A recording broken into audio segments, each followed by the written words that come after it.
সাগুদানার এই রেসিপিটা আমি ইউটিউব ফেসবুকে এত পরিমাণে দেখেছি যে লোভ সামলাতে আর পারলামই না, তাই বাসায় নিজেই তৈরি করে নিলাম। সাগুদানার এই ডেজার্টটাকে অনেকেই অনেক নামে চেনে। কেউ বলে কাচের মিষ্টি, আবার সাগুদানার রসমালাই। যাই হোক না কেন, আমি সাগুদানার এই ডেজার্টটা বানানোর জন্য এখানে 1 কাপের মতন সাগুদানা নিয়েছি। সাগুদানার ভিতরে কিছু ময়লা ছিল, আমি এগুলো পরিষ্কার করে নিয়েছি।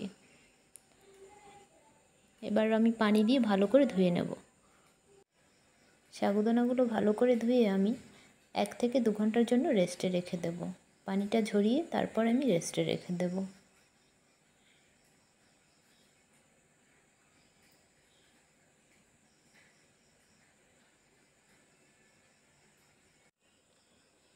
সাগুদানাগুলো ধুয়ে আমি পানি ঝরিয়ে নিয়েছি। এবার প্রায় আমি 2 ঘন্টার মতন রেস্টে রেখে দেব। 2 ঘন্টা পর দেখুন সাগুদানাগুলো কীরকম হয়েছে। সাগুদানাগুলো এবার হাতে নিয়ে ডলা দিলেই কেমন দলা পেকে যাচ্ছে। সাগুদানাগুলো আমি ব্লেন্ডার করে গুঁড়ো করে নেব। চাইলে এই কাজটা আপনারা হাত দিয়েও করতে পারেন। আমি সুবিধার জন্য এখানে ব্লেন্ডার করে নিচ্ছি।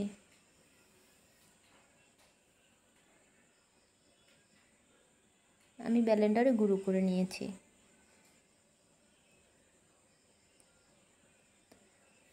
চাপ দিলে একদম দলা হয়ে যাচ্ছে।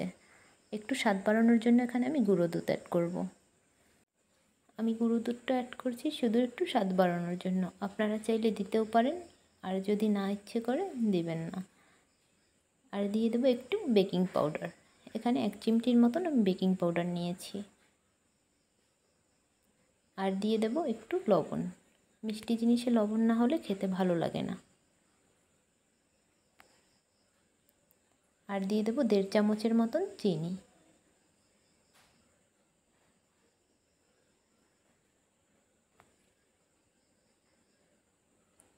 সব কিছু এখন হাত দিয়ে ভালো করে মিশিয়ে নেব।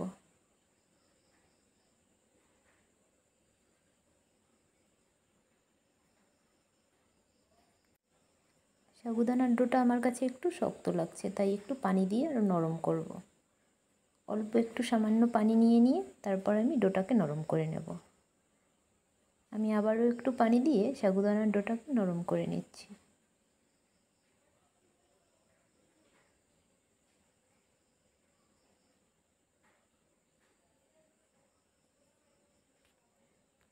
ডোটা যখন মাখা হয়ে যাবে 10 মিনিটের জন্য রেস্টে রেখে দেব।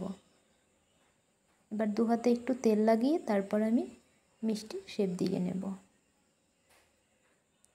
এখানে একটু একটু করে আমি ডো নেব আর হাতের তালুতে তেল মাখিয়ে মিষ্টিগুলো বানিয়ে নেব।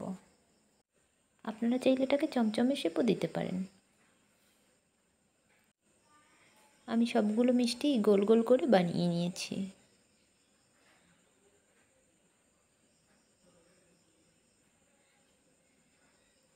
এভাবে করে আমি সবগুলো মিষ্টি বানিয়ে নিয়েছি। এবার মিষ্টিগুলো রান্না করার জন্য এখানে আমি 1 লিটারের মতন দুধ নিয়েছি 2টো এলাচ আর 3 টুকরো দারচিনি। আর দিয়ে দেব 1/2 কাপের একটু কম চিনি দিয়েছিলাম আমি। পরে আবার আমি চিনি অ্যাড করেছিলাম। চিনি যখন কম হয়েছিল তখন আমি চিনি অ্যাড করে দিয়েছিলাম। দুধটা যখন একটু বলক চলে আসবে তখন মিষ্টিগুলো আমি দিয়ে দেব। একে একে আমি সব মিষ্টিগুলো দিয়ে দেব। আমি একটি ছোট চামচ দিয়ে একটু নাড়িয়ে দিচ্ছি যাতে করে নিচে না লেগে যায়।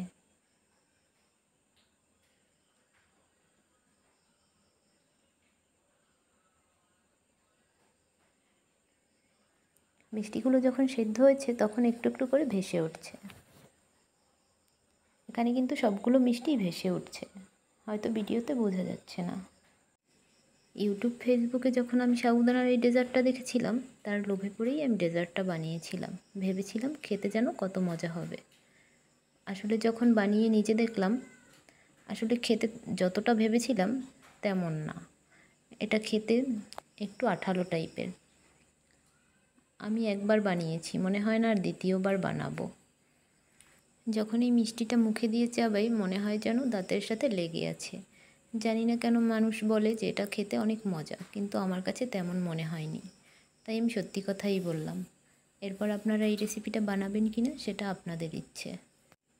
সাবুদানার এই রেসিপিটা আমার বাসায় কেউই তেমন পছন্দ করেনি। কিন্তু দেখতে অনেক লোভনীয় হয়েছিল।